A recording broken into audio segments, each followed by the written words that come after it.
With the double biceps, it isn't the contract or legal requirement every single time we appear on camera, making sure that the lawyers are happy that the box has been ticked. They've definitely seen one bicep there and the second one over there. It's not something I made up to show off my biceps for 24 and a half years in the gym. Definitely not something like that whatsoever. We've got two amazing guests on this evening. The first that I'll introduce is none other than an Australian champion on the right arm, and I think a third place finisher on the left arm, and one of the standout performers in Australian arm wrestling for sure. And she will be taking on Ashleigh Hoeta at the AWE Grand Prix 2 instead of Sarah Barkman, who wasn't able to make it, unfortunately, due to some scheduling conflicts. But please welcome to the show. It is Keziah Herrington. Hello, welcome to you. Yep. Hello. And this is one of the first times you've done sort of a stream or an interview, and so we're very excited to be able to get you on the show and get some people aware of your accomplishments, because you've really taken the Australian women's field by storm over the last couple of years. Yeah, definitely tried to. Oh, you're doing tremendous sure. things. So it's a pleasure to have you on the show. We've also got one of the members of the SA Titans Arm Wrestling Club. It is none other than French Siren McGee. And Siren is because of the reason behind the name, the nicknames, France there? I sing and then I arm wrestle, and there's the folklore about the sirens that will lure men to their deaths by singing to them, and that's the whole premise. Oh, so you enjoy luring men to their deaths. That's well, only farcical deaths on the table, preferably, but figurative deaths. Yeah, figurative. Thank you. I've just had a really long 10-hour day at work, so my brain is mush. So apologies if I can't word anymore. It is Friday night. You're probably due for the Friday night drinks session, but you've jumped on here instead. Yes. Oh, that's great. Well, I'll say hello to the couple of people who've jumped in the chat here as well. We've got the Drew, of course, the Drew 24. That is the number 24 of the Drews that are out there. He's number 24 for this evening. The others are looking out for all the other arm wrestling streams that are happening around the world. He's on all of them. So we got the number 24 in tonight. And Crazy Uncle Jim says he's got his bicep reattached. The worst pain ever. Oh, that sounds horrible. Yeah, what was it? Was it an arm wrestling injury, and how long will you be out for? I think that may be like a year out for a bicep tendon tear. So, but we've seen people come back before from that. So hopefully you can make a full recovery. CUJ when yesterday, I have no idea what CUJ means, Drew. You're going to have to write it out, mate. Does anyone else know what CUJ means? No. See, Drew, no one knows what you're talking about. All right, great. We had various ages on here and none of us know, so it's not an old or too young thing. Yeah, Drew, 24. Because I'd love to hear how you got involved in the sport of arm wrestling. Okay, so way back several years ago, one of my friends, Josh James, used to arm wrestle other kids at youth group. And that was like when I was like pretty little, like 14. Anyway, and a few years later, he's like, I started up an arm wrestling club and I think you should come. And so I was like, okay. And then I went and I kind of enjoyed myself, and I was good at it because I was pretty strong. And then I kind of got pressured into going to the over the top down under. In what year was that? 2020 something? A couple of years ago. Yeah. So he was kind of like, really like, you should do this, you should try it out. And so I did, and then I did pretty well, and then I just kept doing it. So yeah, that's kind of just how it started. Yeah, so did you have like a natural talent towards the sport? Because I mean, you're only 19 years old. You've picked up the Australian title already, and you're a known commodity as a feared person in the sport, as to somebody to go up against. Yeah, well, thank you. I think I've just always been very strong. My mum used to say a lot, like when I was quite little, I'd be always climbing over stuff, and I was just quite strong, even like from right till I was born till now. So I kind of just took to it naturally, and I never really was interested in too many other sports. So when I kind of got to one that I could actually do and I was good at, I just stuck with it. So That's yeah, fantastic. Well, you've taken it all the way to a national title, and then awesome. did you go over to Istanbul as well to compete with the East versus West? yes, Fantastic. I did. Yes, Yeah, so Amazing. you've qualified that with was that. You got the second place to Ashleigh Hoeta, who you'll be rematching against yeah. on the 27th of October. How was Turkey? What was that like? As far as the competition, it was really good. The like there are a lot of very good Europeans there. On right, I got completely destroyed because they're all so strong and very experienced. But on left, I managed to get a third, which was completely unexpected because Wow. my left is, I think, significantly worse. So yeah, I did better than I thought I would, considering the years of experience that I don't have. But yeah, it was a good experience. That's definitely what I would say. What was it like when you got there? You got to the arena, everyone's there, there's arm wrestlers all over the place. There's 8 tables going on at one time, and they've called your name up. You're next to get on the table. What was it like that moment when you walked up for the first match? It was pretty terrifying, but like when you kind of just get on the table, it's like everything else around you just goes black, and it's just you and your opponent and the ref. So yeah, I mean, it was almost like any other competition, just a lot more stressful. So, Yeah, yeah, absolutely. Yeah, I mean it's one of the biggest events that you could be part of, and coming second in that in Australia, but then going and getting a third place at the Worlds. I mean, that's just insane accomplishment. It's congratulations for that. That's incredible. Yeah. thank you. And so with the Gympie Grippers up in Queensland. Yeah, Is that I'm right? actually wearing the shirt to There you represent. go. Yeah. I think we've got one of the members in here now as well, Ruben Jennings. He says that he had a comment up earlier, which I might grab. I know Keziah. Hi, I know Ruben. Keziah. Hi from the Gympie Grippers. Yes, Ruben's I know you too. He's a lovely guy. I think I met Ruben at the one in Brisbane that we had, and he did quite well at that comp as well in that tournament. Which one in very, Brisbane? very good player. Nationals. The one that AWE. The T Series. That. Yep. Again, I can't word, long day. But yes, the T Series. That was I remember he did quite well. It was quite interesting to watch. He had really interesting technique. Yeah, he's got a very long forearm and very high post top roll. So he's a very good arm wrestler and a lovely guy as well. But he says, we're all pretty proud of him. Wait, what? He says, surely that's not me that they're talking about, says Ruben. It is, though. You are good and you are a lovely guy.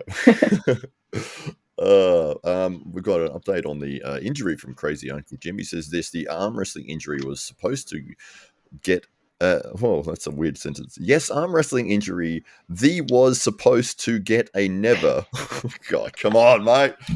A nerve? A nerve. The doctor said my shoulder muscle is too thick for the ultrasound. Are you writing this for voice to text or something? Maybe he's had my after work drinks for me. His shoulder muscle was too thick for the ultrasound to find it, so I don't one up feeling everything. Oh my God. Okay. Try again. Yeah. Oh, okay. He says they couldn't block the nerve because they couldn't find. Oh, fair enough. All right, that's better. Thank you, Uncle Jim, for confusing me. And everyone else. Is that difficult though? Well, you try and read that sentence. No thanks. No, but so France is heading over and she's going to be competing in the nationals in November. Do you have any advice for her being a national champion?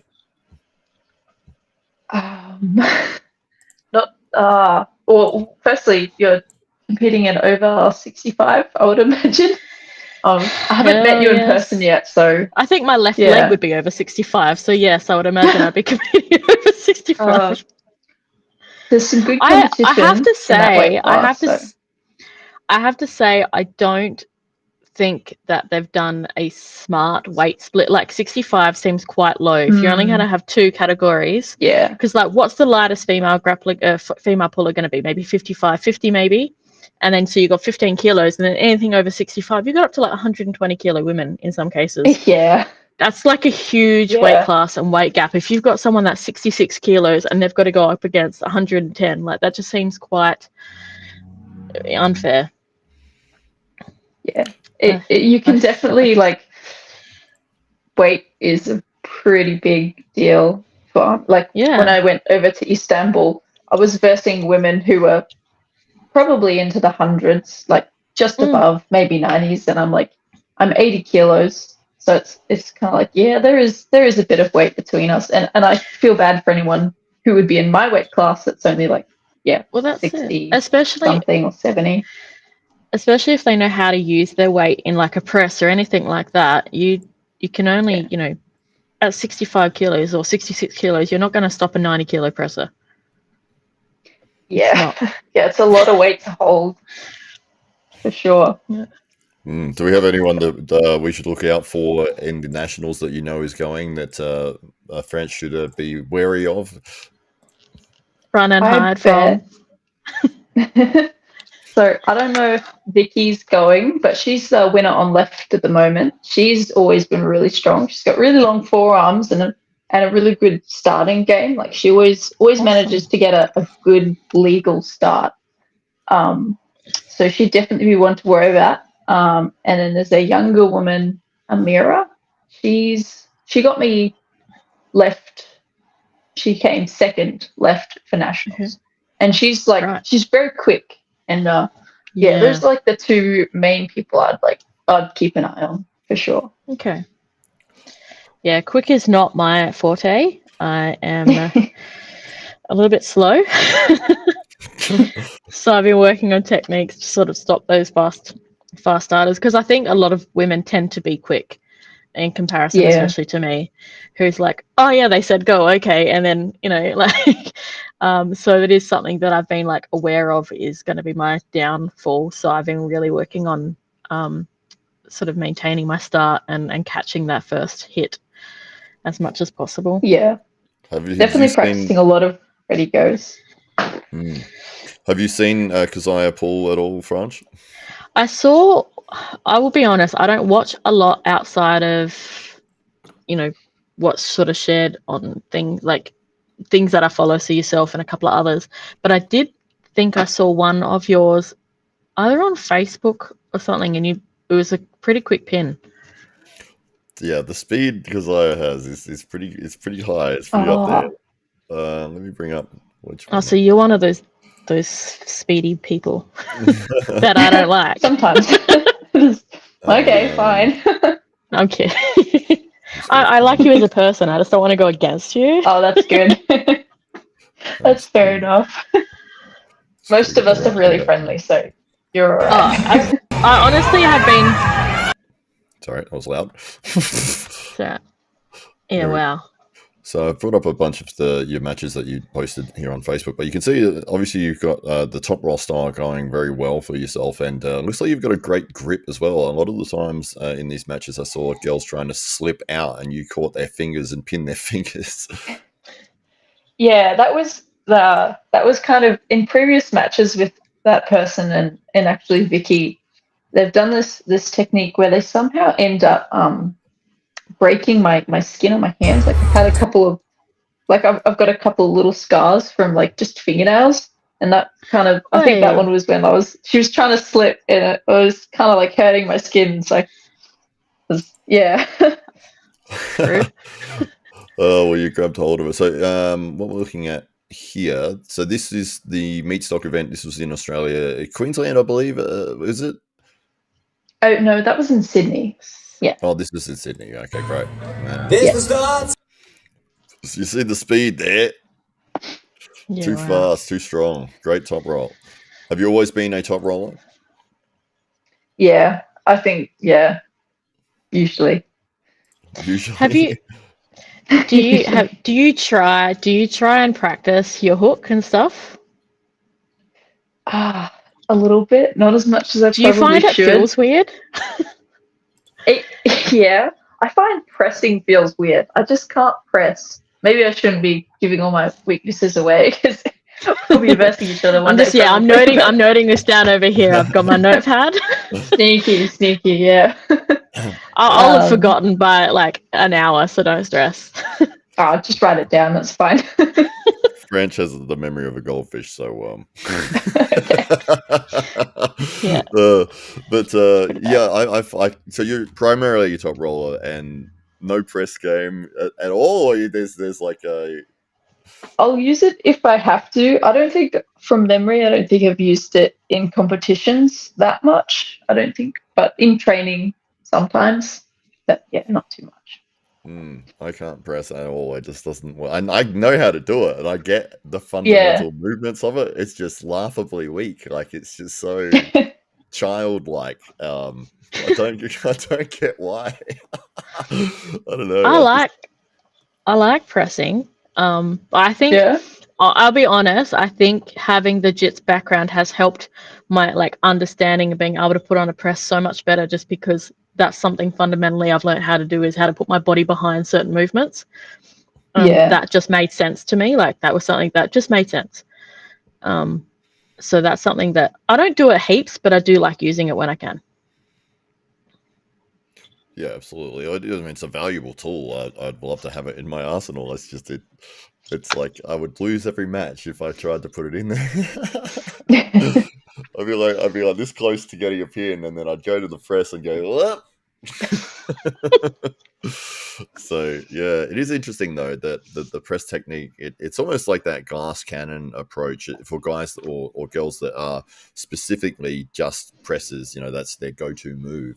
And I always find it interesting, a comment that Josh Barker said to me. We were at some event, and he said that because he's a presser and he wins his matches in a quarter of a second, but he said, I'd love to have one of those back and forth wars, like those battles where you get, you're almost pinning them and then they bring you back. They're almost pinning you and you're sort of going back and forth and you're fighting for position in the middle.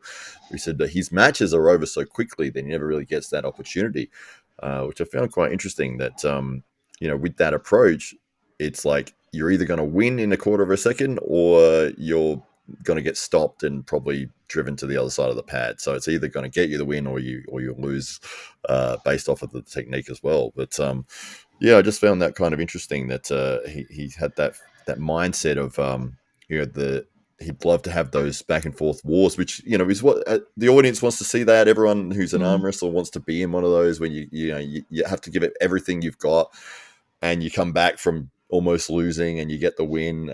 Those moments are the sort of things that keep you coming back to the table. I wonder how, like, if you're used to just getting a pin and used to that quick finish, how your stamina would go if he was forced into like a back and forward match, because if you're not used to it, they take a hell of a lot out of you. It's like the difference between a 5-minute jits roll and, oh yeah, I submitted him in 30 seconds. It's just nicer because then you're not gassed for the next one. Yeah, but I wonder if that could be an advantage you could use against him if you can hold off that thing and make him fight for you, just gas him out.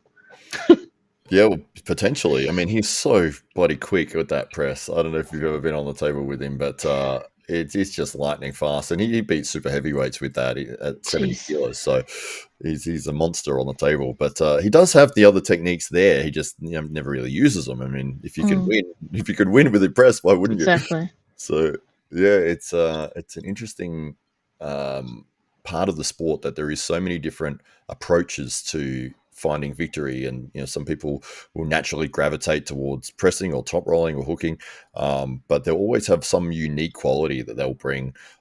So if somebody's a top roller, it's like, well, maybe they're a low hand top roller, maybe they like to do certain different things, maybe they catch more than they hit, maybe they're explosive. It's always these different elements that you can see when two people go up against each other, it's like, well, this guy's got this background of skill set and he's going against this one. And you can look at those two on paper and say, well, this should be an exciting match because, you know, it's hook versus hook or something like that. It's going to be a battle of, you know, who's stronger.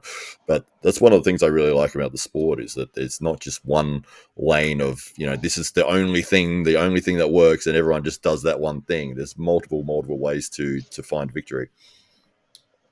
Yeah, I enjoy the fact that you can sort of transition and catch things off guard to, you know, if you're battling over here, someone, you can change to a flop and it puts them off guard because all of a sudden a hand position's changed and sometimes it can, you know, it's just little quick things you can do and it's fine. And it's fun. Sorry, not fine. It's also fun, but it's more fun. It's Friday night. I'm so sorry. Who invited you? I'm just going to mute myself and wave. No, don't leave. Oh, that's right. Phil Woody says, I remember when Siren was on a live with Paul Maiden. She did a good job to keep her cool and not fall for Paul's anti-women's arm wrestling fun banter. Oh, you mean like when he asked if I was a cock in a frock or when he said I was a lesbian? Yeah, that's pretty much it. Yeah. Paul is great. I think he's good value.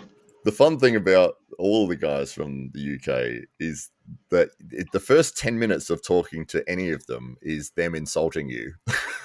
And then if you get past that, then they're your best mate. Yeah, then they'll start talking normally. But the first 10 minutes is them slagging you off, like telling you how much of an idiot you are. But, you know, it's all fun. Like, it's all just jokes. And that's how they wouldn't do that unless if they didn't do it, that means they don't like you. So, yeah.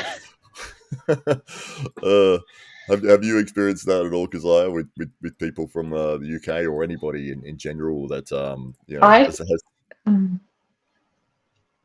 I haven't met too many people from the UK, admittedly. I haven't met too many people from anywhere, to be honest. Gympie's a pretty secluded little place. Yeah, tell us about Gympie, because you guys have got some pretty bloody good arm wrestlers that are coming from that small town.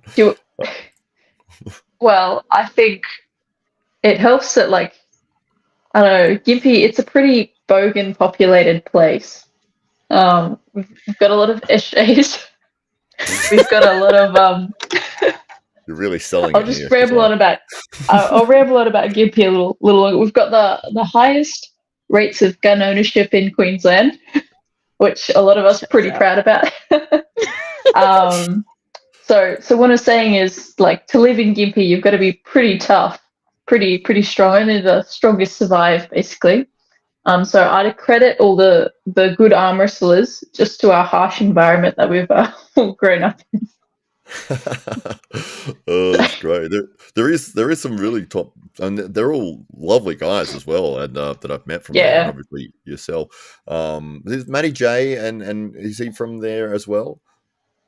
Yeah. So Matt James and his younger brother Josh, Josh started the club, so I feel like he definitely deserves a mention. Nah. we'll just delete that bit out. Right, no. I forgot, actually, you said the highest gun ownership. No, we'll keep him in. What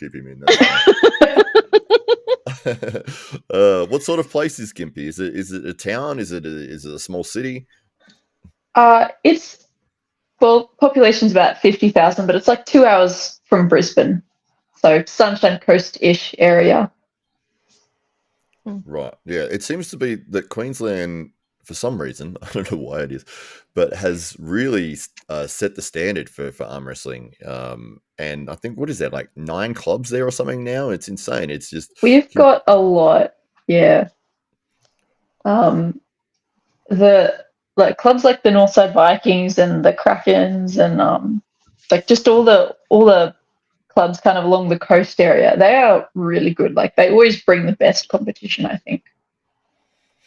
Yeah, yes. So who have we got? We've got Gympie Grippers, obviously that's the club that you're at.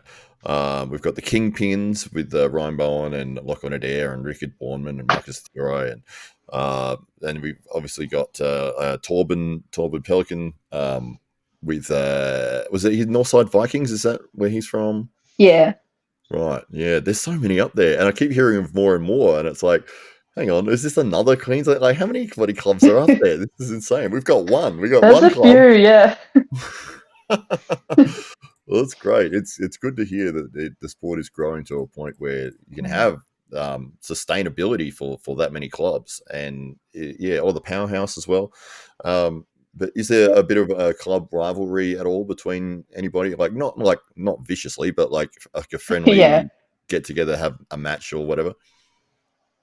Not too much in Gympie. I don't know about the coast. I would think there would be more of that there, because like again, it's a bit of a drive if the Gympie groupers say wanted to go down and have a bit of a match. But I think occasionally we've done. Someone just said Vikings is the best. They are pretty good, but they're not the best because they're not groupers. Clearly, there's a little bit of rivalry there, based on the chat and what you Okay, well said. now there is. Yeah, that's it, Nick. They're coming for you. Wait, who's got the guns? Nick, Yeah, I'd abandon this. I'd abandon this. Nick. Oh, that's Wave great. the white flag. Absolutely. So yeah, the Vikings are another one that's up there. It's insane the amount of clubs that are popping up all over there. And then you look at that whole region, and then obviously New South Wales just sitting beneath there as well. There's clubs popping up left, right, and centre there as well. Obviously very established clubs, the Sydney Spartans, and even was it Newcastle has their own one? Is it Newcastle? I'm thinking of Canberra Arm Wrestling Club. They've got one as well. So, yeah, it's interesting to see the growth of the sport over the last couple of years. I mean, I've only been in for just over 5 years now, but when I started, it was like, is there any other clubs in Australia? It's like, well, there's probably, I think, one in each state at that point. For the majority of states, but there was a few that were still there was no arm wrestling there whatsoever. But now, I mean, 9 clubs in one state, and it really shows that the sport is growing. And even here in Adelaide, when I started, there was 3 of us, and now we're getting about over 30 people coming along every week, which is incredible. And new people coming in all the time, which is amazing because, the majority of people I always ask, like, how did you find out about arm wrestling, or how did you find out about the club? And their answer is always Devon Larratt.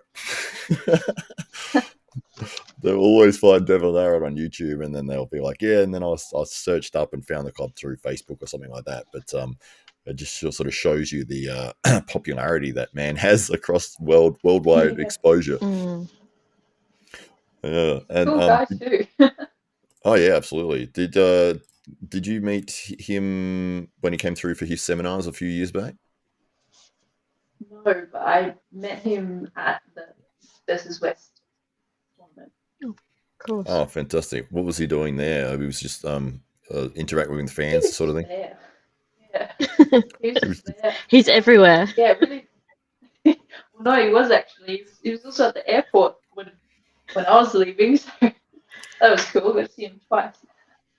Oh, nice. That's great. Yeah, he's an awesome guy, and obviously the face of arm wrestling around the world.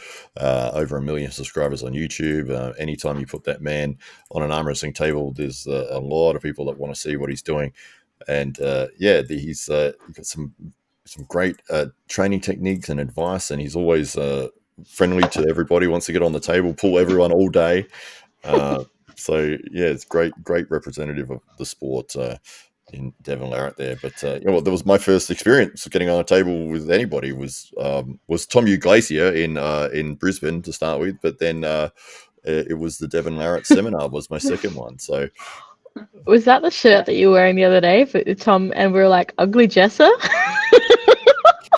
Yeah, we're really good readers here in Adelaide. Really good. That's that word. I don't know, Tom. I'm probably saying it completely wrong. I think because you're screwing up of your face when I pronounce that word was obviously that I'm saying it wrong.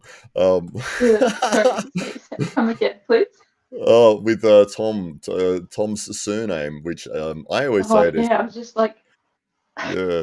I don't know how you're supposed to say it. I say Glacier. I don't know how you're supposed to say it either. It's just strange hearing it. There was a few of us that had never heard that name before, and Matt had had this name on the back of a shirt, and 3 of us are trying to read it, and we're like, ugly Jessa? Who's that? Yeah, because we had a shirt made for Tom when he was going to be. I think he was going to ref, or he was going to do something for AWE. And when we put the shirt order in, everyone's name's on the back, and then he wasn't able to make it on the day. But the shirt was the same shirt size as me, so I conveniently looked after that and put it in my cupboard, and forgot that that was the one that I picked out on Sunday night. Didn't realize that I was wearing his shirt, but yes, I had a few of the members going, what is that word on the back of your shirt? What does that mean? We decided it was a good band name, Ugly Jesser. Because the first time going to the Nationals, what was that like for you? That was only last year, wasn't it? It was pretty intimidating, to be honest.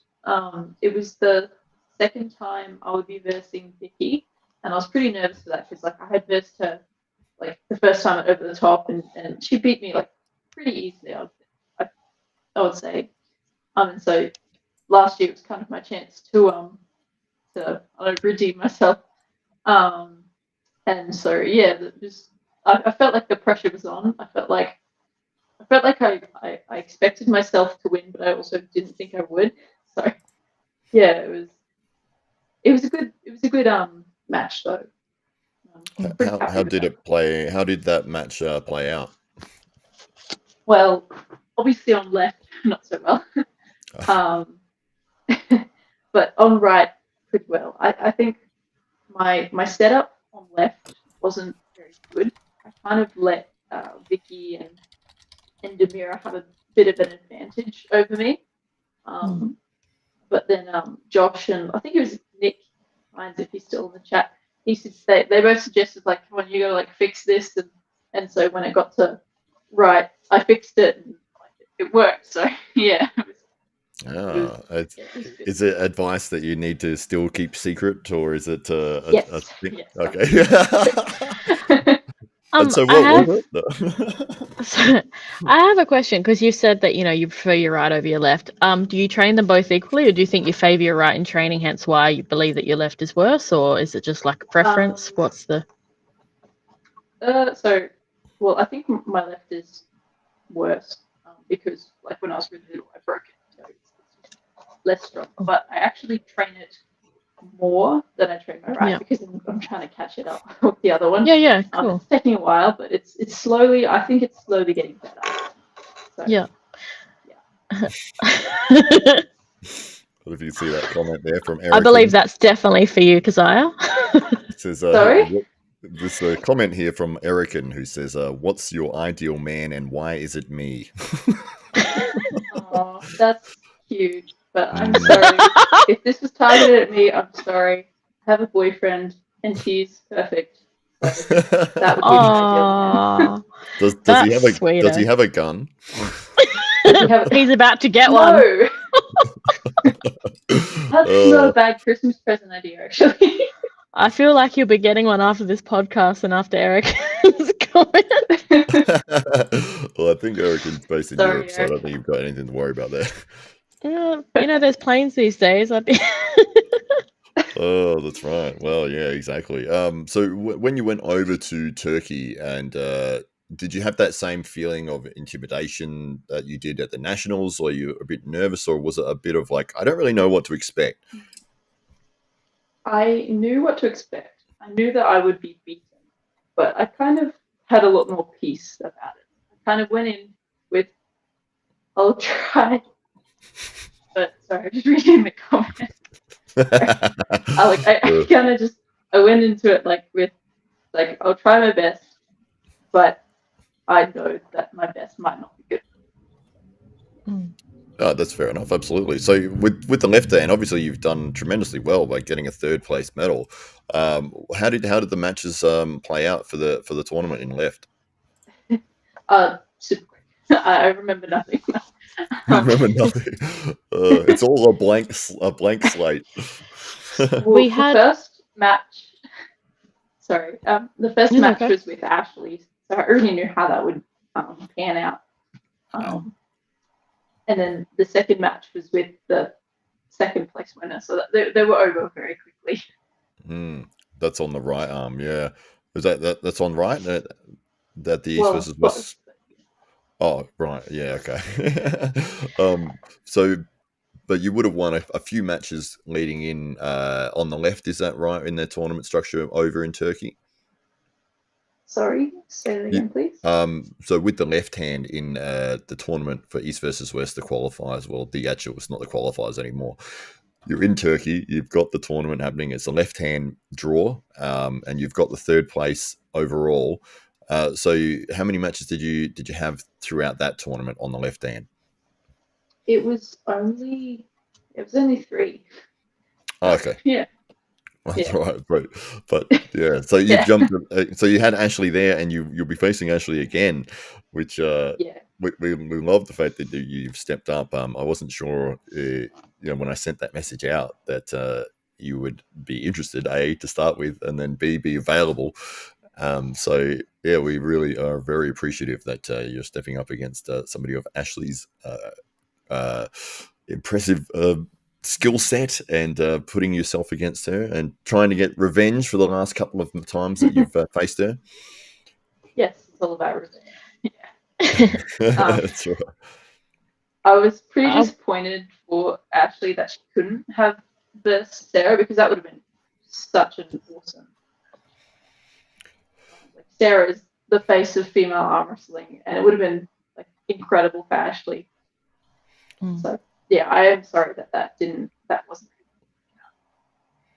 Yeah, unfortunately, we had to reschedule. We sort of got pushed back by Propanja, which originally was supposed to be scheduled for September, and we booked everything and started getting all the people sorted out for October 20th here in Adelaide, including Sarah, and everything was set to go. And then Propanja's like, oh, we've had to push it back, and they've pushed it back by a month, which ran straight into.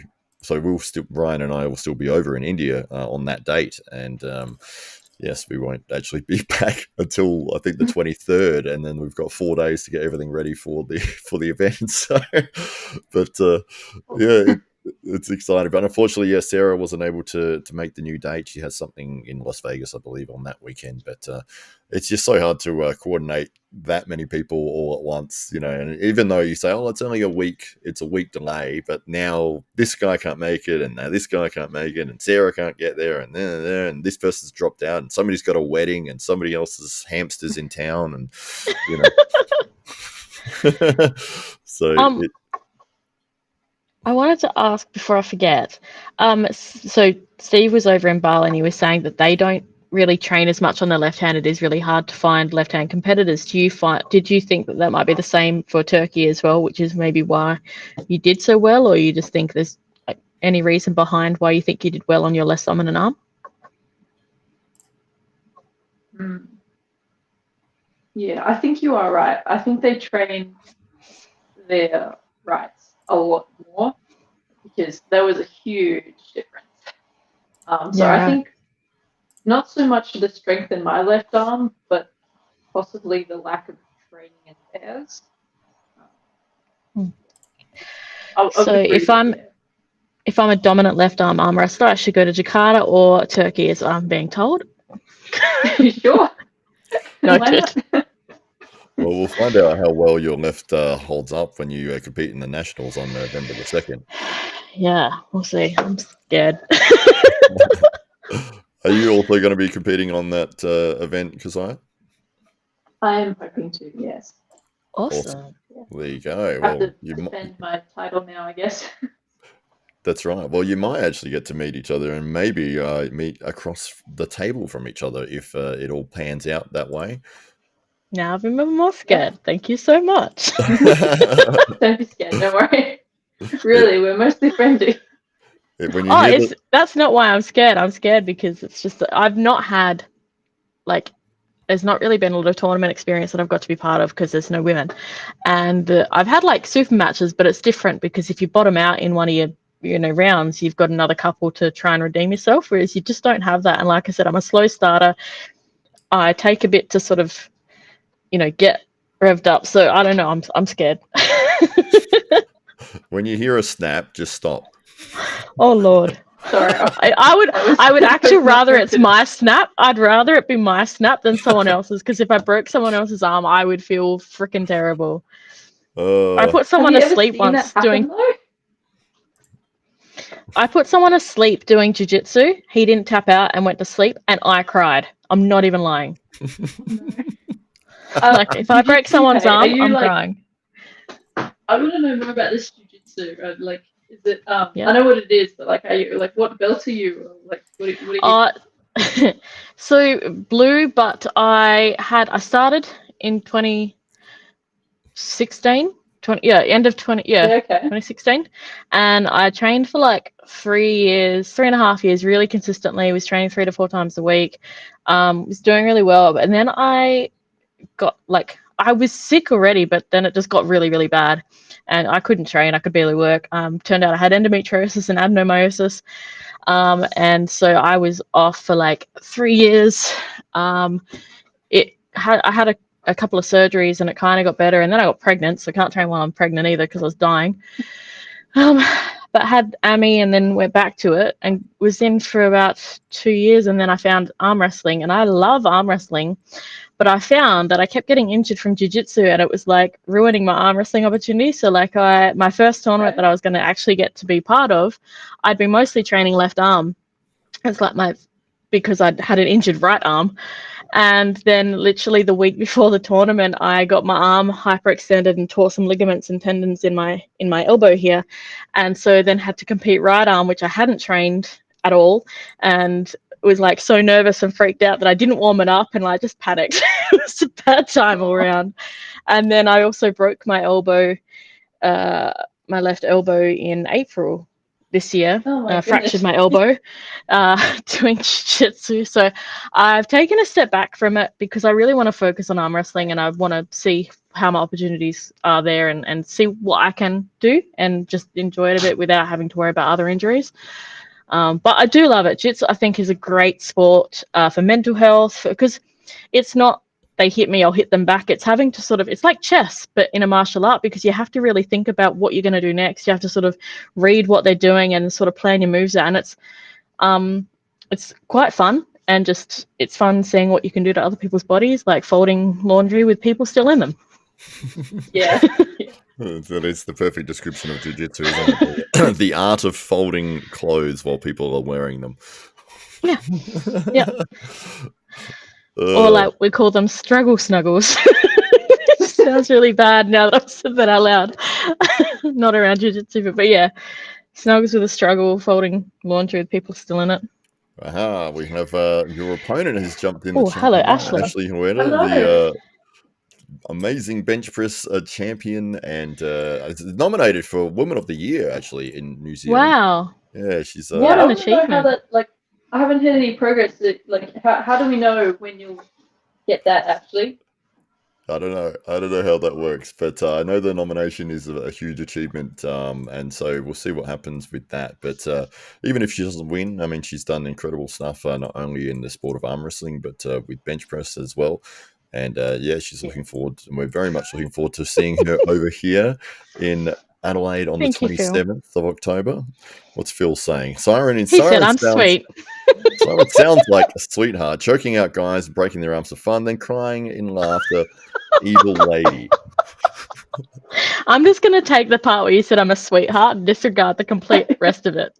Because I get the evil part way too often. I don't get the sweet part very much. How do you get along with Ashleigh? Because you obviously have pulled against her a couple of times now. Yeah. Oh, look, Ashleigh's get along with it. She's lovely. She's great. So. Yeah. But she's going down October 27th in Adelaide. I'll try. Well, you guys are doing both right and left arm, so it's going to be great to be able to sort of see. Well, you have a lot of opportunity to try different strategies and different techniques and different movements and stuff like that. So at least it's not like you're facing each other in a tournament where you only get that one go. Yeah, it will be good to. I've never actually had a slow pull. with her, and I would kind of love to do that just to feel like because it's like she's always quite fast. Well, I feel like she's fast. So like one day it would be good to just kind of just go a bit slow and see what she's got just without the speed. That'd be really interesting to see. I feel like it's almost that unfair to be super fast and super strong. Like pick one and leave the other for someone else, man. Give me a little bit of a go. Stop being so good at everything, Ashleigh. Yeah, Ashleigh. Sorry, my little sister's name is Ashleigh, so I've said that sentence way too many times. Yeah, Ashleigh. Oh, that's great. The Drew says that she can sing you into the ambulance as well. That's right. That's the siren nickname is luring men to their deaths. So well, that's the folklore. That's what the sirens were. They were mermaids that would lure men because they were beautiful and they could sing like angels. And then once they got them underwater, they would drown them. Yeah, I don't see the appeal of the mermaid really, because half of their body is a fish. The comment I was going to say in reply is probably not very friendly for the Probably not. but like if you saw a half fish woman singing on the side as you're sailing past, it's like just keep sailing, guys. Like that's. But that was the lure. There was something magical about. They used to block their ears to in lore they would block their ears to prevent them being lured because it was like a magical attraction or something. That's how good their singing was. Wow. And that's how good I wish mine was. Well, you're quite a good singer. You perform professionally. Yeah, I've had some pretty cool opportunities musically, which has been really cool. I got to sing at like the highlight of my thing for one reason was I actually got to sing at the AFL at the Gather Round last year, which was huge. So I was in like the VIP room and I'm singing in front of like footy players that I have known about since I was a kid that I've like gone, these guys are like amazing people. Like Nicky Winmar was in that room, Gavin Wanganeen, like all these huge names. And I'm like, these people are like listening to me sing. Like, what the hell is my life right now? So that was really cool. But then I got to be part of a band that opened for an Adelaide band called High Voltage, who are an AC/DC cover band. And they're amazing. Like they've been around since the day I was born, actually. But they're very, very good. And that was at the Gov, which is a pretty big stage here. And that was pretty cool. So I've had a few cool things. Which song did you sing at the AFL one? We did actually 2 sets. So I had to play for all up about an hour and a half.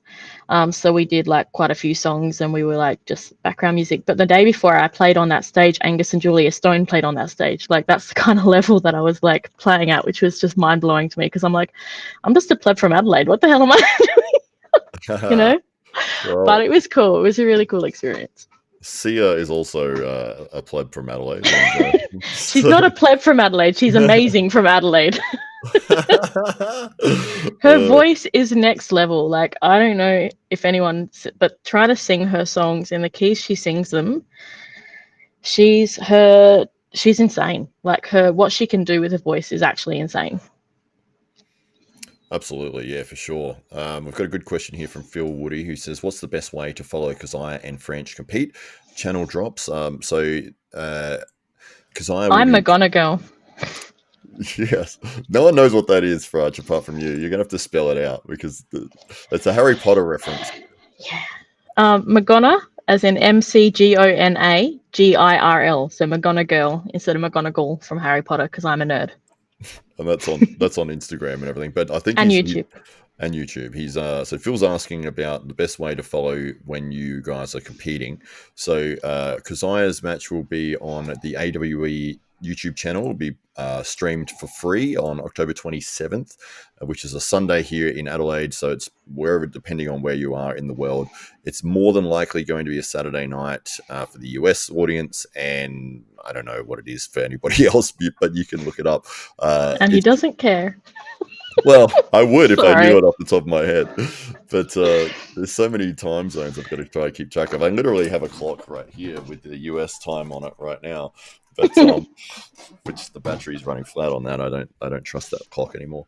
But so yeah, the AWE Grand Prix 2 will be streamed live and free on the AWE YouTube channel, so you'll be able to see Keziah competing against Ashleigh Hoeta on that channel on the 27th of October. So France is going to be competing at the Nationals, the Australian Arm Wrestling Federation Nationals, which is on November the 2nd. And I believe they stream from their channel, which is the Australian Arm Wrestling Federation's channel. I'm not 100% sure on that, but I think they have done that in previous years. So it's probably the easiest way to find that. But yeah, I mean, I always try to push out the links for anything that's going on Australia-wise. So if you're following my channels there, I'll put the links out. And obviously for AWE, I'll be pushing that as much as I can. So, and the Drew has helped us out here with a link to the AWE channel. So we've got the two channels there, the Underground series and then the T series, the T series being the tournament series. So it will be on the Underground channel primarily. But what about you, Keziah? Do you have like a social media sort of thing going? Yes, I was off it for a little while, but I've just got my social media Instagram account. It's like, I think my name's like Keziah1248 or something like that. I haven't been on it for a while, but yeah, I'll be there, and most of my matches are up there. Oh, that's great. The good thing about having a unique name is that there's not going to be that many Keziahs out there that are into arm wrestling. So I'm sure it'll be fairly easy to find you on there. But it'd be doing great things in the sport of arm wrestling. And we wanted to bring, I wanted to bring France in because it was a good opportunity to sort of talk about women's arm wrestling and highlight what's happening with Australians women's arm wrestling. But you said that the club in Gympie has a decent amount of girls that train there. Is that correct? Mm. Probably not so recently, but there in the past there were quite a few girls that were coming regularly and training. But yeah, again, not so much recently. How do you think? Scared them all off. Yeah. I hope not. She scared me off, and I'm in Adelaide, so you know. Keziah, what do you think is important in the culture to have to sort of, because it can be intimidating as a girl going into a club where you are like one of like very few girls or the only girl. What kind of culture things do you think is important to have in the club to make it more comfortable space for women so that we can get more into our clubs? Massage chairs. I said for women, not for Matthew.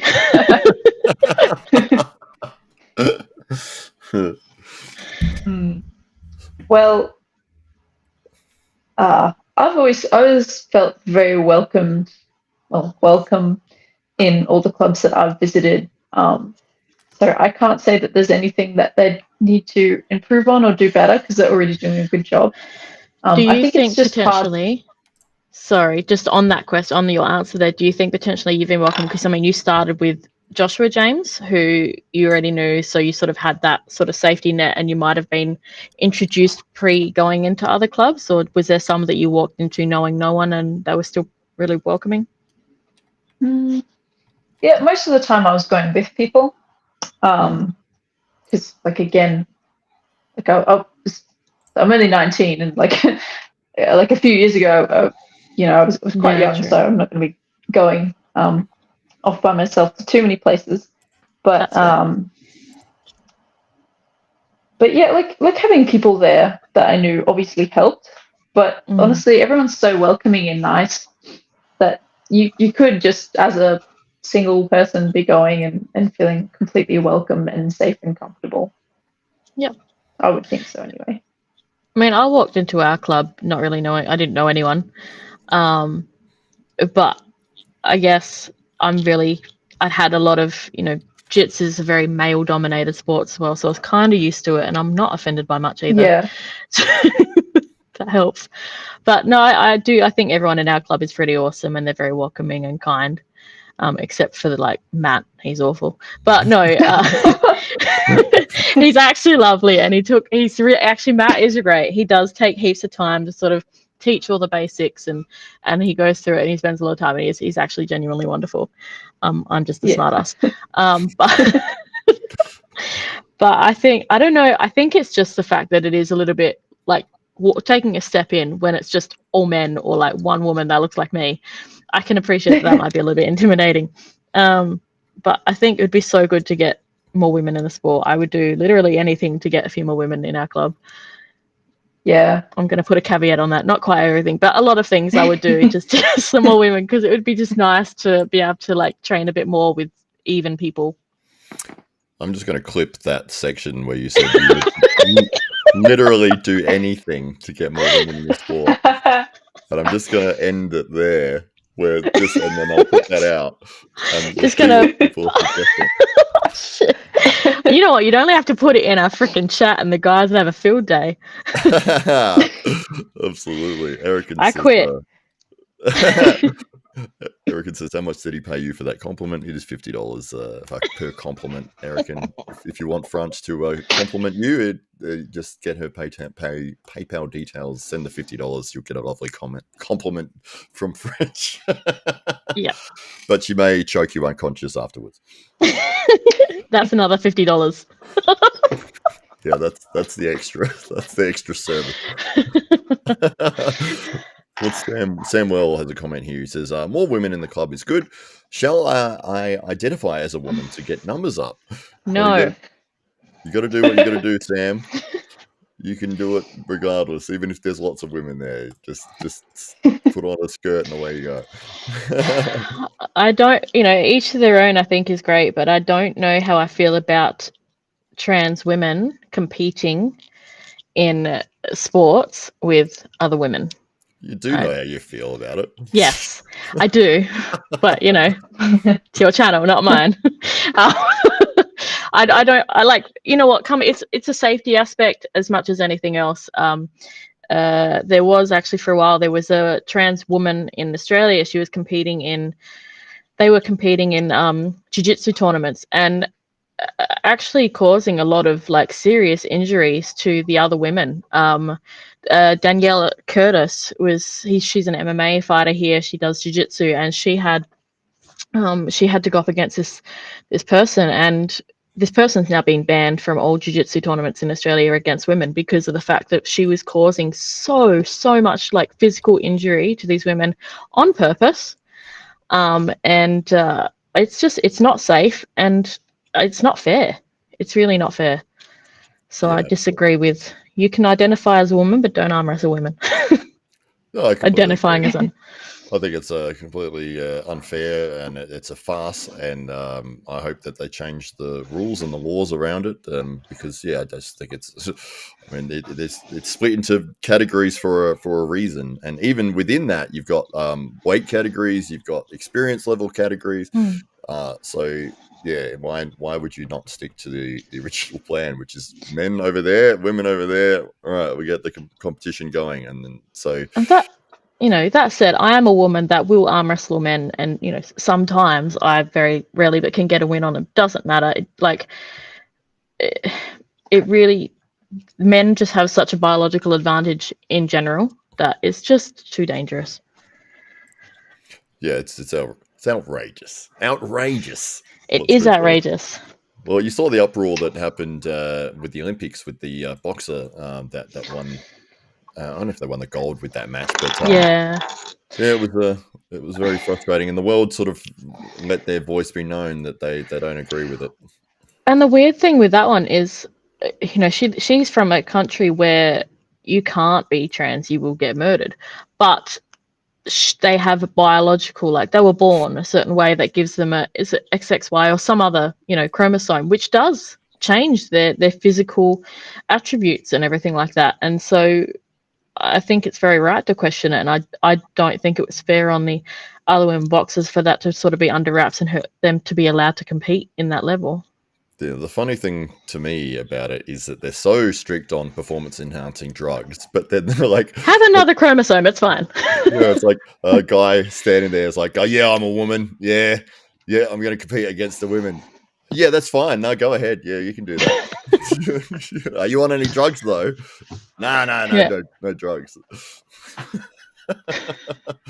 I luckily we haven't seen it take place in arm wrestling, or I haven't heard of it or seen it take place. But yes, it's according to Paul Maiden, Right? You're the secret weapon. I am. You've got everybody fooled. Yep.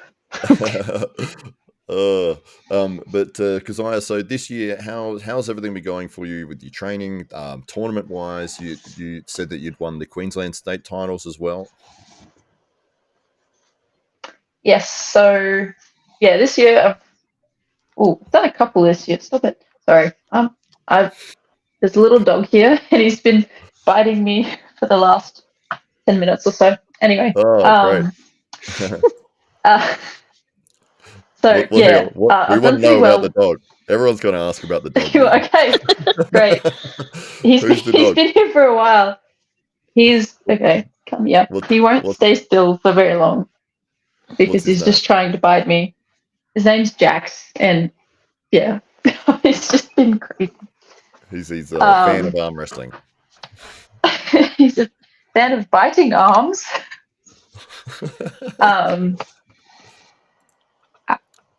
He's just trying to help you with resistance training. Yeah, toughening me up. Yep. Training's been good. I've been doing a lot of that, especially with the nationals and the super match with Ashleigh coming up. I think I can't even remember what I've done this year because it just seems like I've done like I went to Turkey this year, which is still like really hard for me to believe, and then I went to Sydney for the Oceanics. Sorry, not the Oceanics, for the qualifiers. So yeah, I've had a good year this year. Well, sounds a lot of tournaments, a lot of training. It's amazing. What does your training regimen sort of look like? Say leading up to, you don't have to give us specifics as to what you're doing to match up against Ashleigh, but is it you're sort of getting on the table once a week or twice a week, or you've got your own routine that you're following? Yeah. So, in the lead up to Turkey, a friend lent me his table and pulley, and so I was doing that whenever I could. In the lead up to my next competitions, though, it's just been a lot of gym, just other strength related training as well. But yeah, just training every second day, doing something different and giving myself a bit of a chance to rest. So yeah. Do you do a lot of drilling? Like if you go to a table time session with the grippers, is it a lot of slow pulling, or is there specific skills that you're working on? They have been. I've been working on a few. I don't really like. I'll see if they work, but they might not. But yeah, I'm working on them for the super match. But yeah, I've been doing a couple of slow pulls, just training. Yeah, a couple of ready goes for training to start. But yeah, a few new techniques that I learnt that I'm hoping will be helpful for the upcoming matches. Oh, there you go. So the King's move we're expecting to see is from Keziah on the. No, I don't think that's true. You got me. What advice would you give to say a girl who's 19 that's interested in arm wrestling? She says, "Hey, Keziah, you're a national champion. What's some of the things that I should be doing when I get on the table?" Well, definitely just start them off with the fundamentals. But I can't say I'd be able to point them to a great training regime, but I would definitely give them the advice of just to keep training, and especially training with more experienced people has been so beneficial for me, and so that's what I would recommend to them. I would probably just point them to somebody else, actually. That's what I do. Someone who's a bit more qualified. Oh, that's fair enough. That's so with I'm interested with the top roll technique that you've developed.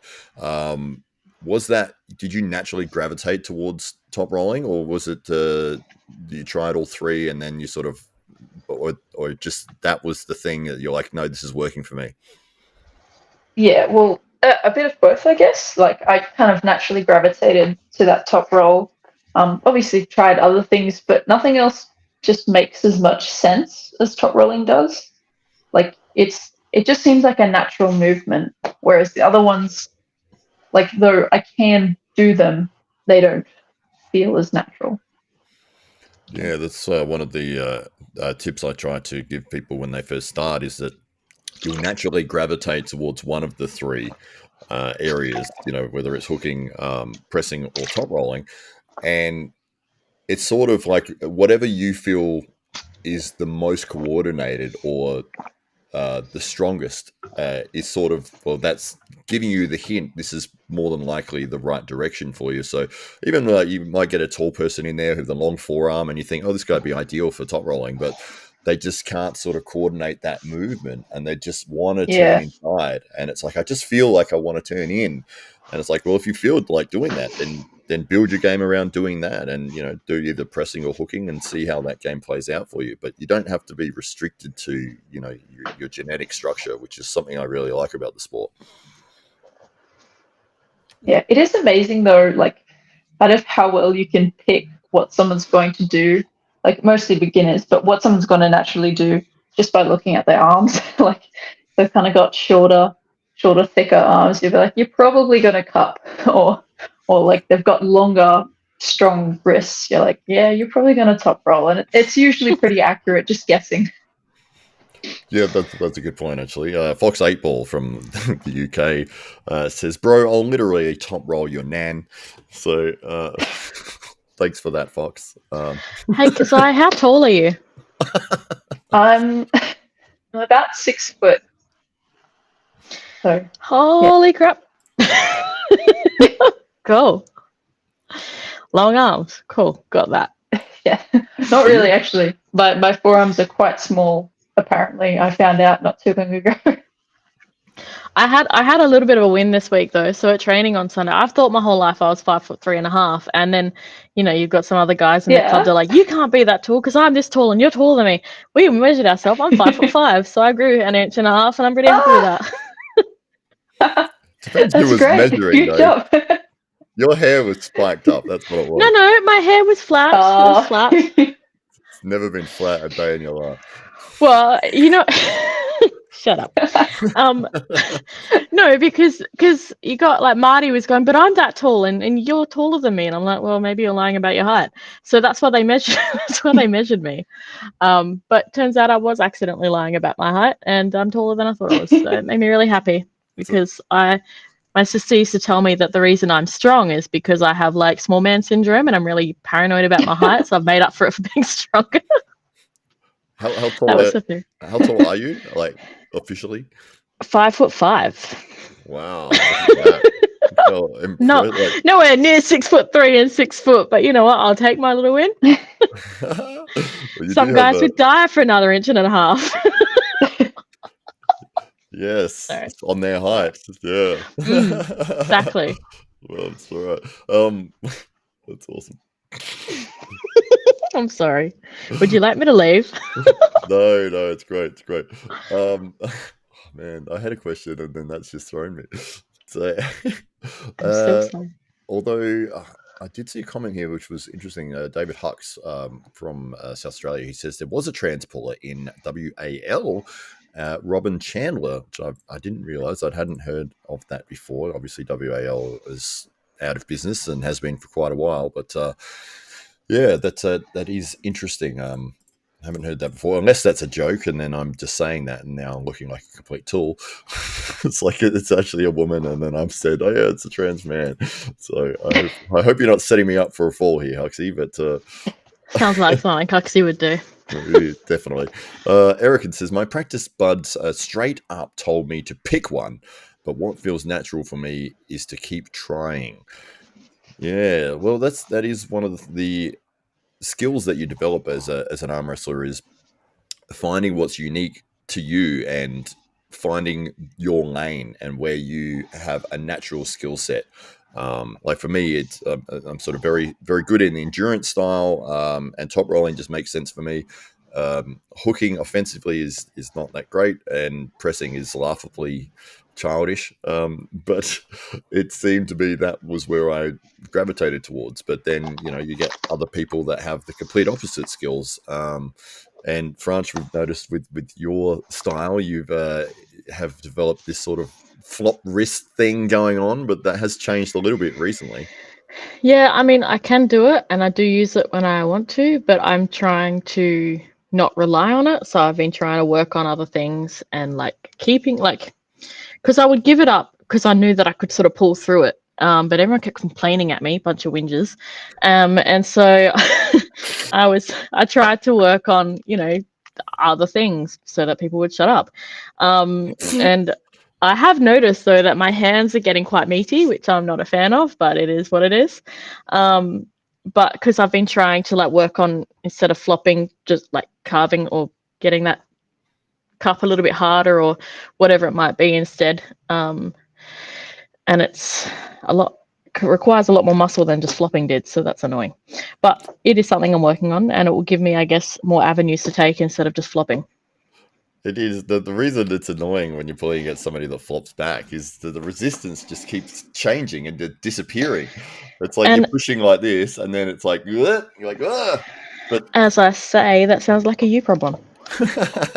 well, it's legal and you can do it. I just think that if you've got the option, maybe it's better as a last resort as opposed to just going for it quite easily. But you had improved in that area, which is awesome to see. Yes, Matt was one of the whingers, so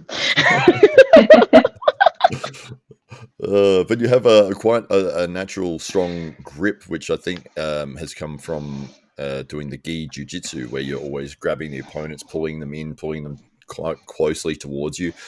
So when you first got on the table, it was like, oh wow, you could really feel the strength that you've got here in the forearm and the wrist, from obviously always sort of grabbing hold of people's sleeves or their jacket and just trying to get position. So that was one of those things that you had as an advantage coming into the club.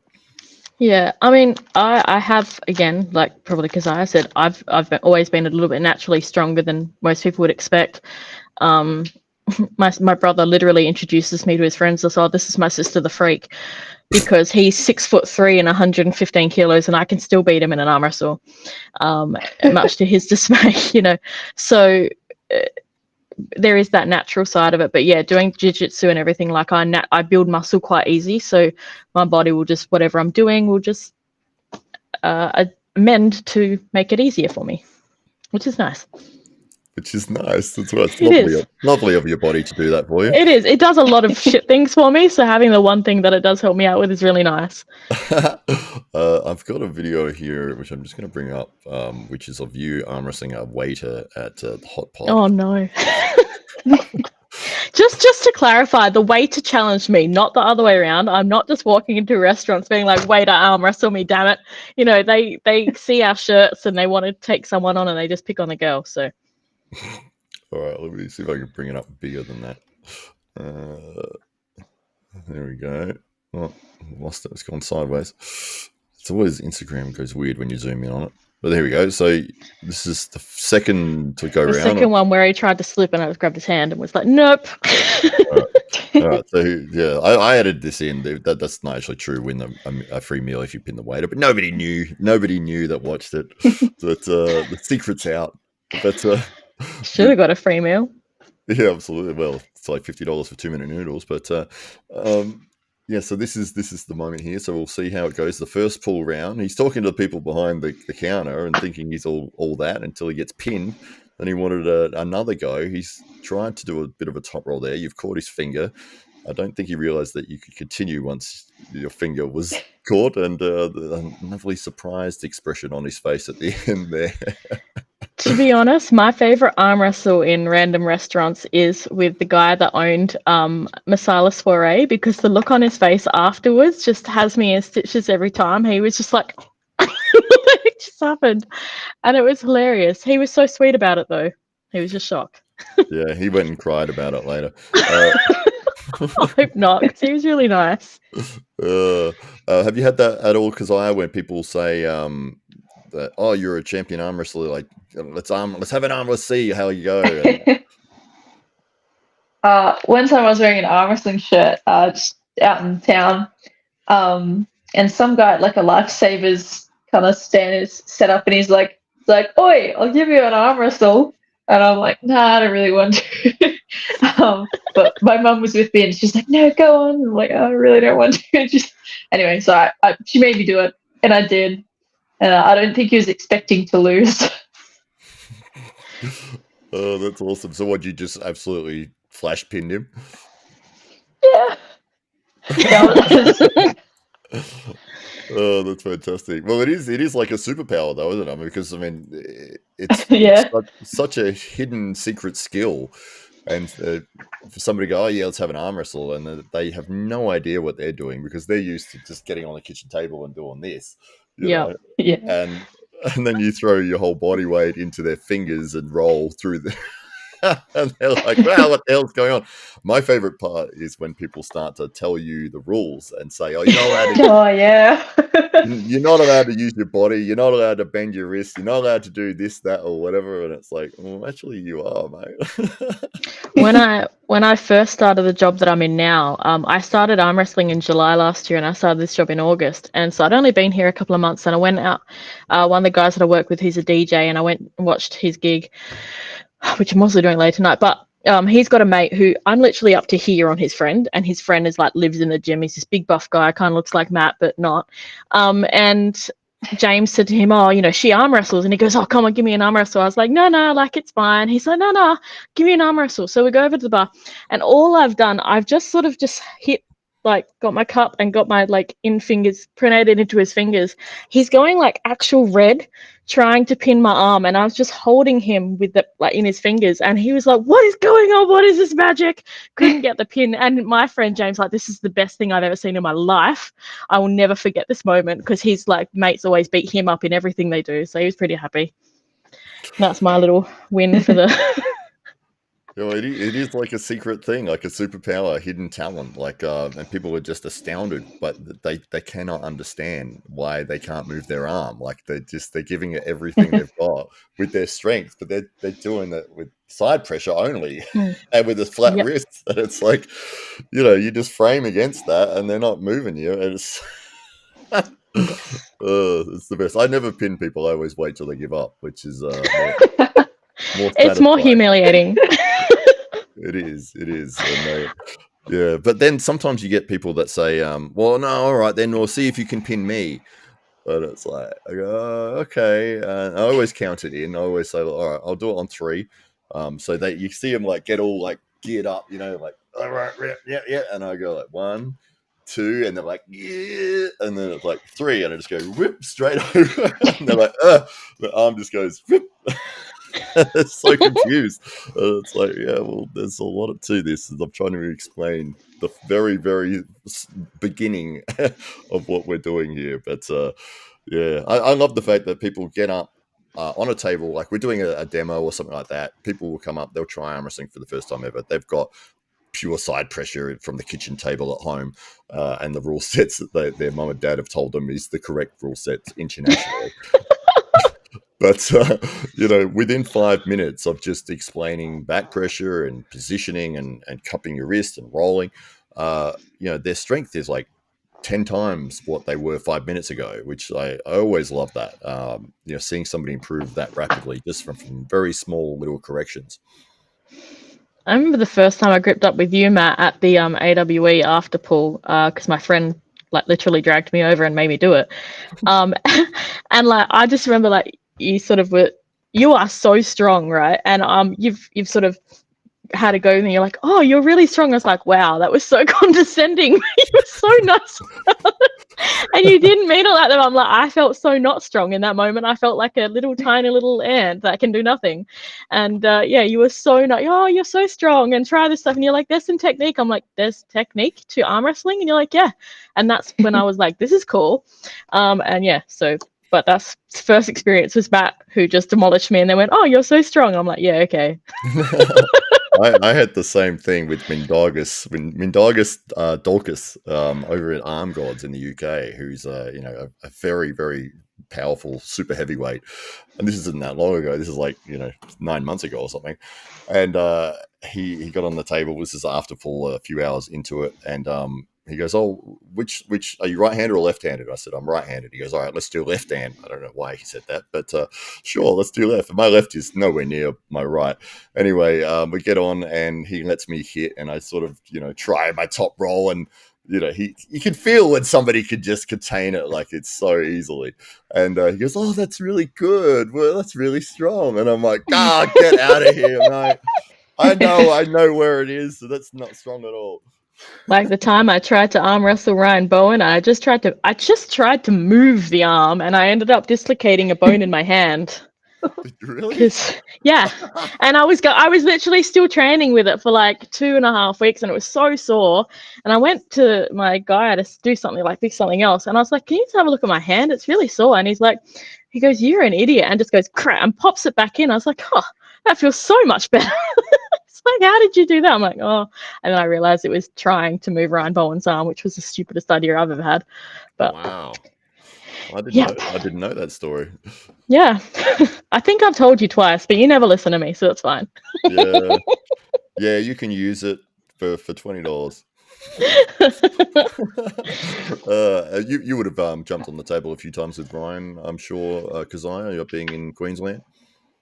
Yeah, just at States actually had a bit of a arm wrestle. I can't remember which arm, but yeah. I bet you didn't dislocate your hand because you're not an idiot. No, but I'm still young, made of rubber. I'm definitely not. I'm old and made of gristle. Well, the first time I met you, Keziah, was at the Powerhouse Club's charity event that they had on the foreshore at one of the beaches there out of Broadbeach. Yeah. Yeah, and we would they were doing a challenge for the public, trying to get people. It was sort of trying to get awareness or get more women involved in arm wrestling, and so they had yourself and a couple other ladies there, and it was like a pay $1 to see if you can beat our national champion. In arm wrestling, and we did manage to get a few girls to get up and have a go, but yeah, that was what a good idea. I lost the $50 though in the end. I didn't see that. Well, you've ruined it all for me.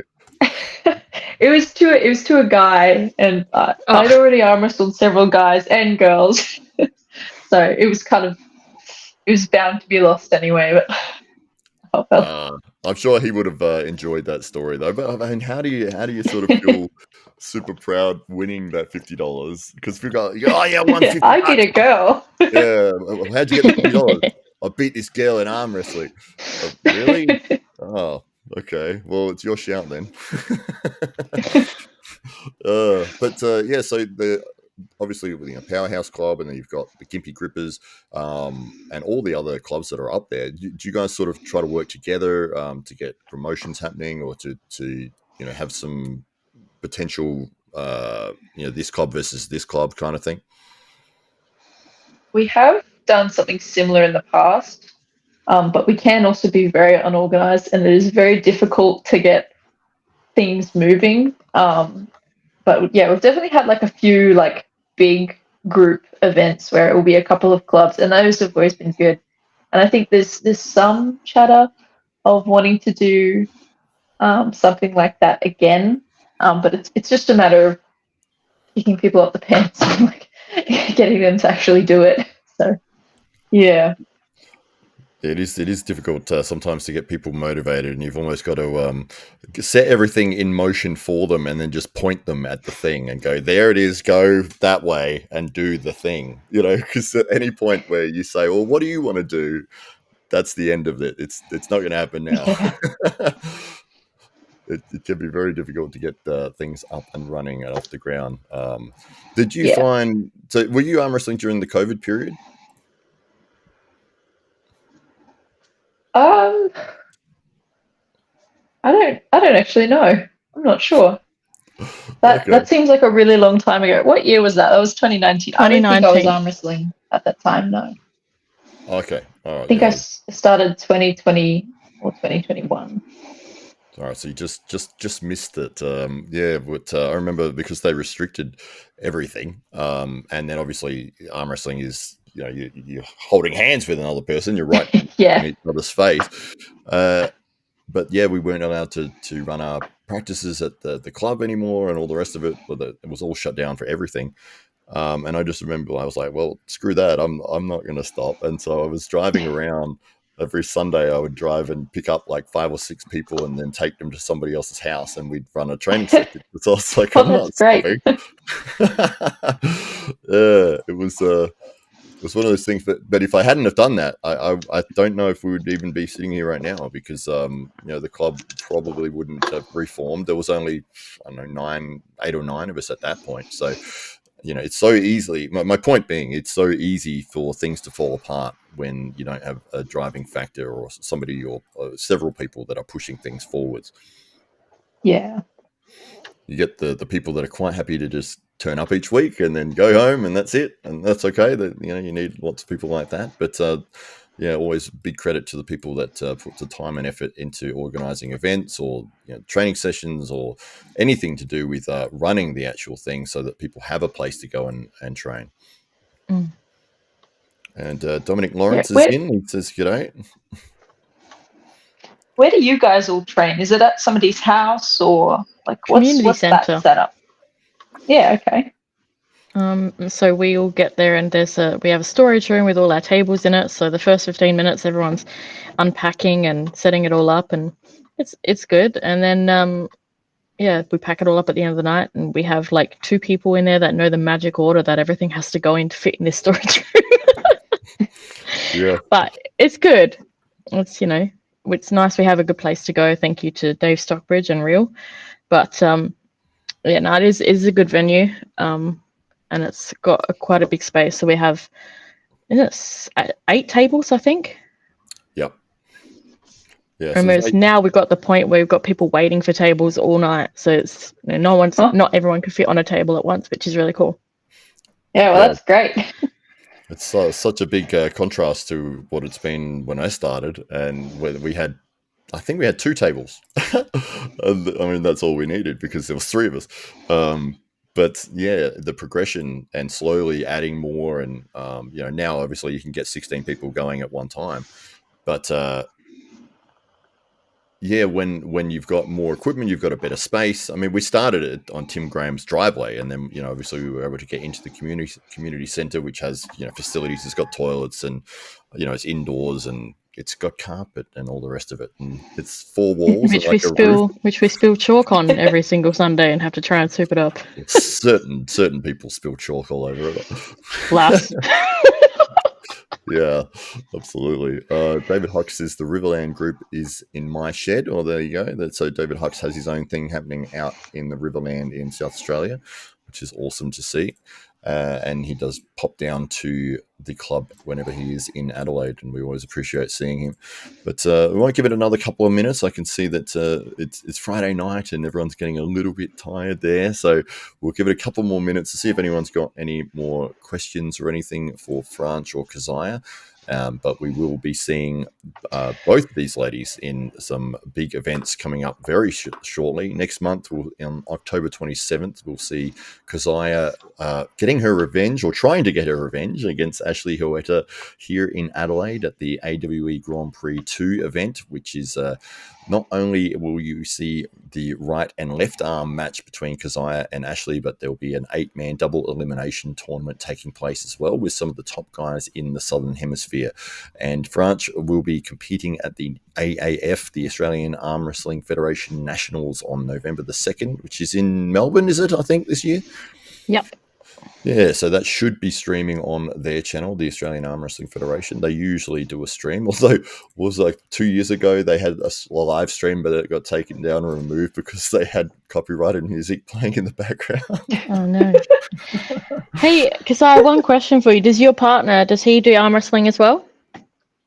A little bit, yes. But he does jiu-jitsu as well. That's why I was asking about it. Yeah. He's been training a lot more recently as well. Is that how you met him, or?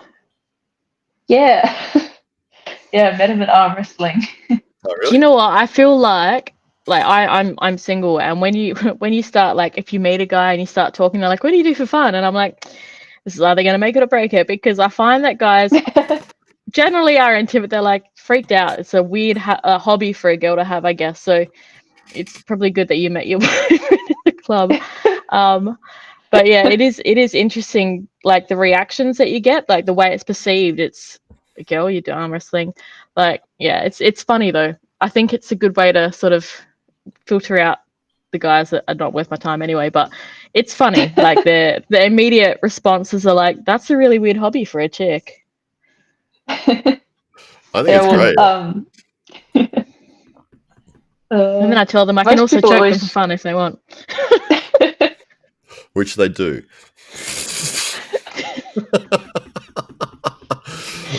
I would just like to point out that Matt asked me to choke him after training last Sunday to show him my favorite choke. So, I choked Matt in public, in a public place, and in what is an Ezekiel choke, which is a very space invading choke. Okay. So, yeah. You can ask your boyfriend to show you what that is. Yes, ask for the. I get enough of it. That's what honestly, when I was first started training and my boyfriend at the time, I'd be like, come home and I'm like, I want to try this new thing. And he banned straight ankle locks, he banned calf slices, he banned Ezekiel chokes. Calf slices are fun, not for the person having them done on, but that's one of the most painful submissions of a calf slicer. Yes. It's great. Do you do the bicep slicer as well? I don't. We had this dude. There was this guy at my training guy, and he would have been shorter than me, and he was like the same size as Valera. Very slim guy, and he was so fast. And I remember starting off a match with him. At the time, I was maybe 70 kilos. I started off a match. We slapped hands. Next minute, I'm like underneath. He's got it in on me in like 20 seconds, and I'm like, I don't even know how you got to that position. You were so fast, but that hurt, and I will never forget that submission. That one submission that man got on me, I will never forget that roll. That was terrifying, but very cool. What submission was it that he got you with? Bicep slicer. Oh yeah, okay. But the speed at which he put it on, like I was standing, and next minute I was like not standing, and he was slicing my arm. And I couldn't tell you to this day how I got to that position. I just know that he moved super fast. I hadn't been training for very long at the time too, so it was like, kind of I'd maybe 4 or 5 months, but I was just like, what the hell just happened and how did we get here? But it was cool. I will never forget that. I was so in awe of his speed and accuracy. It was very impressive. Because do you get your boyfriend coming home from jiu-jitsu and going, I've got to try this new move on you? I can guarantee she would, because that's what we all do. I am constantly getting beaten up in the most endearing way, but I'm going for a cuddle and I'll get put in a rear naked choke or something. Best. Yeah. Actually, I told you I broke my arm, my elbow in April. The guy that I was dating at the time, he also did jiu-jitsu, and we were rolling, and he broke my arm because he didn't trap my arm before trying to sweep me, and he did it too quickly. I couldn't pull my own arm in, so I'd gone like over my shoulder, and I felt really bad because he felt so bad. So I'm like, it's fine, don't worry about it. It'll be nothing. Don't worry about it. I'm at work the next day trying to type, and I'm like sweating with the pain because, I got my elbow bent, and I was like my boss called me. She's like, you're right. I'm like, oh, my elbow's pretty sore. She goes, go to the hospital, you idiot. Sent me off, and they x-rayed. They're like, oh yeah, it's fractured. And I was like, that explains a lot. Yeah. Have you been tempted to go along to jiu-jitsu at all, Keziah? Not anymore. I've actually been wanting to get into it. I think it's a really cool sport. I've done a couple of lessons, and of course I've done a lot of rolling with my boyfriend. But yeah, it does really interest me, and it's something I want to get into, but I'm always putting it off because I'm always like, I don't want to injure myself just before a big competition. But usually, like, there's always something that's right around the corner. So if you just do drills, I want to do it. If you were just to do the drills and just do the training section, you'd be fine. It's only when you start rolling after that's where it gets like the injuries. Because the rolling's the fun part. I know, but I've never injured myself in just the drills ever. But like you said, the rowing's the Yeah. fun part, and I would hate it. But if you wanted to start learning and, you know, start like getting familiar with the moves, you could just do the drill section and just do the beginners classes. Yeah. Yeah, I guess. I want to, and I will one day. It's such a good One day. sport. Well, that is one of those Yeah. things when you're elite at one thing, and then they're like, "Oh, do you want to try this other thing?" It's like, that's going to affect the other thing that I really like doing. Yeah. So, yeah, it can be very difficult to add in another sort of activity which takes time and effort and focus and discipline and sacrifice and turning up and learning when you're already doing that at the highest levels for arm wrestling.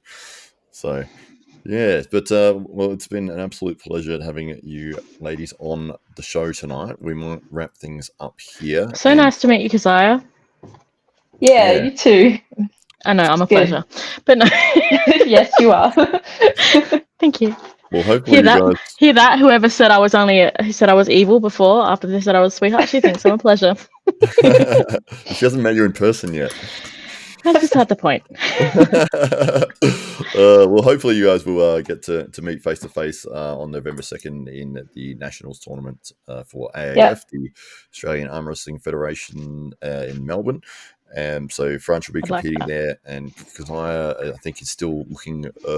Well, I think you are going to be going there, but you're just going to make sure everything's going to set in place after the Ashleigh match. But defending the title on the right arm, and so the Australian Championship was at third. You got here as well or second on the left. Third, yes. Third okay, on great. left. All right, so I'm hoping to improve that by 2 spots. I know. Thanks, I will. Phil. I definitely will. Fantastic. What were you going to say, France? I said thanks, Phil, because it's a great show, ladies. Ah, great show, ladies, and Matt. Yeah, but Matt doesn't count. He's a trans woman now. There you go. It wouldn't have been a great show without you guys on. So, yeah, clearly. thank you again. Well, absolutely. I'm sorry. Put me in the bin. Honestly, I'm sorry. I'm leaving out. So sorry. Have a good night. All right. Well, thank you again, everybody. I'll give you one last double bicep because it is in the contract. It has to be done. So get yours out. Yeah. I don't really have any. Just my forearm. There we go. I'll make it look big. Our angle it. You get the really close to the camera. Yeah. I don't know how to do it. That's how big mine is in real life. Amazing. Now I'm even more scared.